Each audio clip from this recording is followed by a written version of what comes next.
Alright, so real quickly, I'm just going to make this very short video because I just want to see if I can get some answers on how to improve the video quality for when I just need to re-upload bits and pieces of some of my live streams. For example, let's say I do like a 3-hour stream and get a new world record.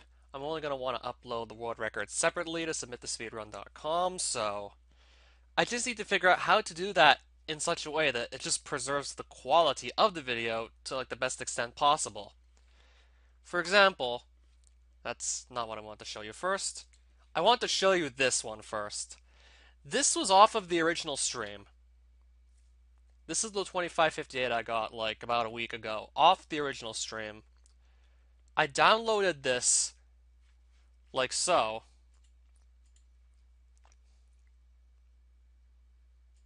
No, I downloaded it like so. And then once that was done, I just put it into Camtasia Studio and I had to resize it to fit the whole screen. And as a result, it ended up looking like this when I re-uploaded it. Huge, huge loss in quality. This is just you can barely even read like the split times anymore. Yeah, huge downgrade. And I want to know how to like make it not so bad. I'm pretty sure I did something different for the 2827 Cypher run I did like a few months back. If I'm not mistaken, I'm pretty sure I just put Camtasia Studio, put the recording around the screen itself, and just recorded only what I needed to re-upload using Camtasia Studio, as opposed to just downloading the video and then having to resize it that way. There's still some quality loss, but it's less. But I just wanted to know if you guys would have like a better suggestion to essentially make the video quality like even better for these re-uploads. Because I just don't want to lose video quality on like say another potential world record run. I'm probably just gonna do re-record it off the actual YouTube video using Camtasia as opposed to just downloading it because that does seem to work a bit better. That or maybe I could just change the live split layout and maybe make the background a darker color so the white text will just show better on top of it no matter what. And that's actually not the only thing. JC is running this game too as of now. And now he's officially full-time. And he said he found some strategies to save time on stage 6, so I took a look-see to see what those were, and they actually do look somewhat familiar, but JC has just routed this in such a way that you take less damage in this hallway now. But it's still pretty easy to mess this up and take a second hit by accident, which is of course terrible. The new strategy would look something like this. You do have to take at least one hit if I'm not mistaken.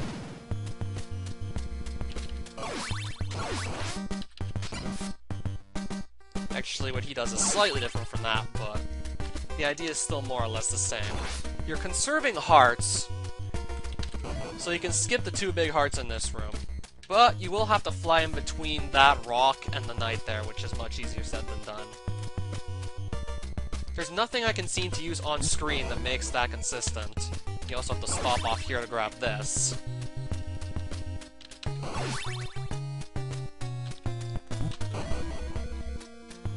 And just for comparison, I'm probably going to time both of these later, most likely. Well, everything from the start of the stage to getting up to Frankie. I'm probably gonna die to him. I didn't play that fight very well, I died to him, no surprise. I mean, if you get unlucky enough, as it is with current stress that I do in my world record run, you can still run short on health to kill Frankie if you get extremely unlucky with the rock fall. But doing it JC's way is only going to make it more likely that you just die because you'll have less health going into the fight. And I actually recognize that strategy that JC was doing to just skip the 2 hearts in the very long horizontal room just before Frankie. Baze was actually trying this himself earlier and he called it the Japanese strats because this is more or less what you do in the Japanese version when you speedrun this game. This is what people have done. It's just different in that because in the American version, unlike the Japanese version, we have these mummies that spawn, but I don't recall them spawning that early in the Japanese version. They're just much easier to avoid. So maybe that's why it's like that. And just for comparison's sake, this is the old way of doing it. This is the simpler way of doing it, by grabbing these hearts here. This can be skipped, but it certainly opens you up to a greater risk of either messing up one of the little things you need to do just to make this work, or perhaps just getting killed by Frankie because you have less health in that case to just do the fight with.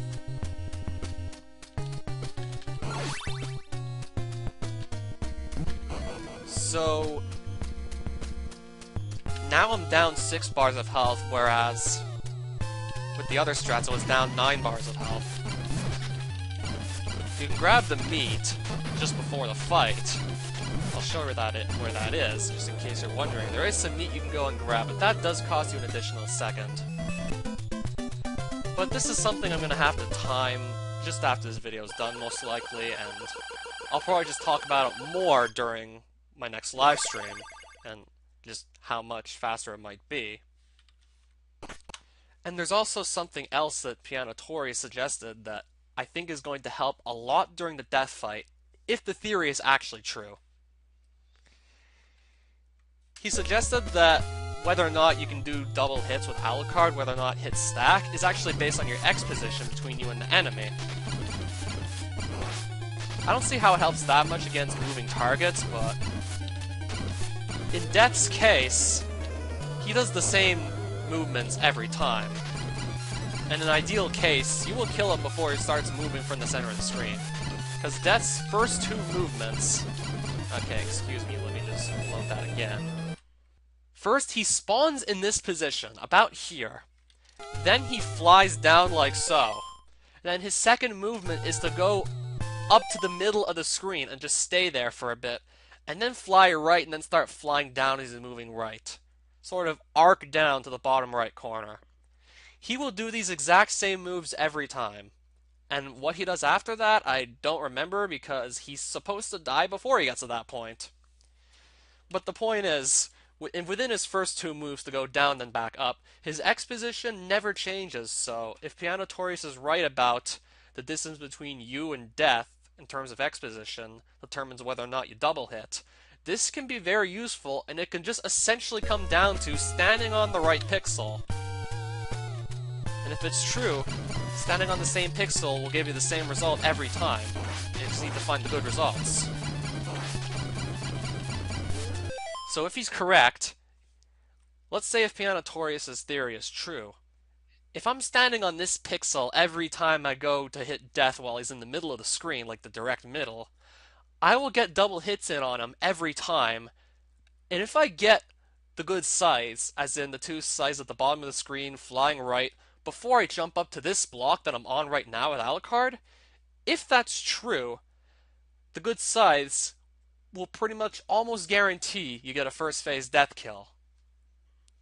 And this is something else I'm going to have to continue to try off stream. I'm probably going to look at every single pixel possible, but this will take some time, so it's definitely not happening in this video. I wanted it to be short. Also, yeah, I changed microphones. The old one was also making, like, excess noise. It was just getting annoying. It was just making a lot of excess noise. It was getting annoying. So I figured, let's just change microphones. Hopefully that'll fix the problem forever.